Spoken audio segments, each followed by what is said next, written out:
Howdy, y'all. I'm Kurtis Sunset, and welcome to the first ever Gay Climax segment of Weathering Rainbows, where we read books, not people.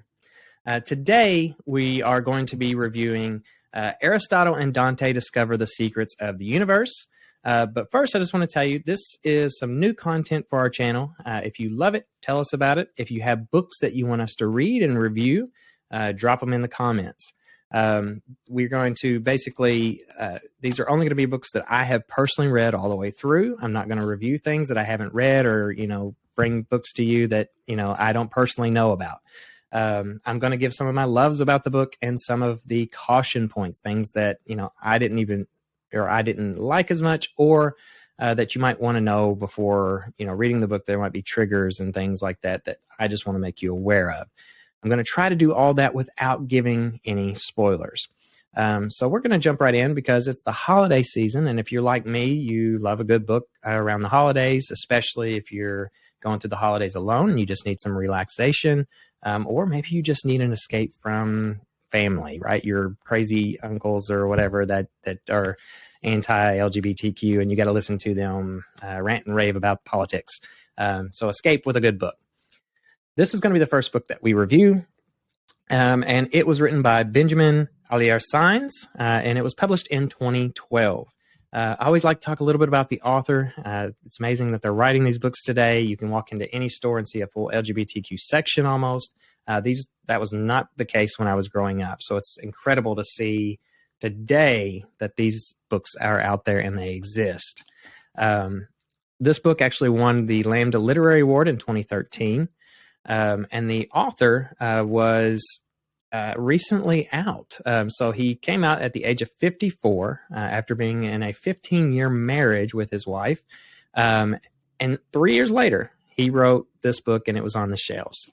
So I think it's pretty incredible to know a little bit about the author's backstory and the fact that he was coming to terms with his sexuality while writing this book. So that to me it makes the book a little more meaningful. This book particularly, it follows two Mexican-American teenagers that are struggling to kind of with their sexuality and a blooming relationship.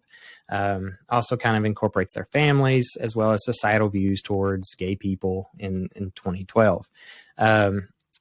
Things I loved about the book, it utilizes long-distance letters. So, there's a point where the person moves away and they have to write letters to one another, kind of coming to terms with their own sexualities, those kind of things. And it really gets into the character's mindset.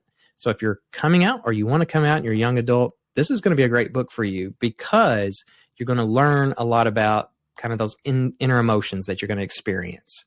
Another thing I love is this is a book that the families are supportive of their children. I love books that do that because, unfortunately in our society, we don't always have those great role models, those great examples. If you're a parent out there that your kids are coming out and you are trying to learn how to deal with them, this is a good book for you as well. The parents are really affectionate and understanding of their children in this book.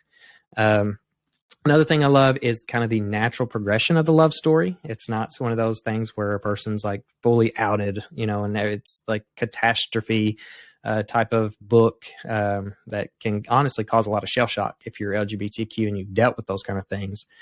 This one's more of a natural progression. It allows the characters to fall in love on their own time. Things that I'm going to caution you about. One, today, I feel like the daggers or the plot points that kind of turn the story and shift the story and really bring in a lot of how society views gay people have almost become a little more cliche today. You got to realize in 2012, these were big topics that really needed to be discussed, such as, the families that have the aunts or uncles that are in same-sex relationships, but they're always known as, they're living with their friend. That sort of thing that you're dealing with in those time periods. We've kind of passed that as a society. It still exists, but we've come a long way since then. Another thing I will caution you about is there is a little bit of violence towards gay people in a very, very subplot. That's not a spoiler alert. I'm not going to tell you what happens or what's in it. But I will tell you and caution you, there's a little bit of that. Something I think most people are going to overlook in the sense of, I don't think it's going to trigger you. But if you do have experienced violence against you, then it could be a thing that you're not going to want to read over a holiday. Honestly, it's something you're going to want to read when you're ready for it. So with this one, this is our first one that we have done. It is being made into a movie, so that's pretty cool. It was actually out in 2022 at some film festivals, but it hasn't reached kind of the mass market yet. So if you want to read it before the movie comes out, it'd be a good time to pick it up. Another thing, if you absolutely loved it, there is a sequel. I will be reviewing the sequel in a future episode, but if you want to know now, it is Aristotle and Dante Dive into the Waters of the Universe, Waters of the World, sorry. And I've started reading it, but I'm not going to review it because I haven't read it all the way through yet. But it is out there if you speed through this one and need 2 books over the holidays back to back. So with this one, I'm going to just put it on the board because it's our first one we have done. I hope you come back for the second episode.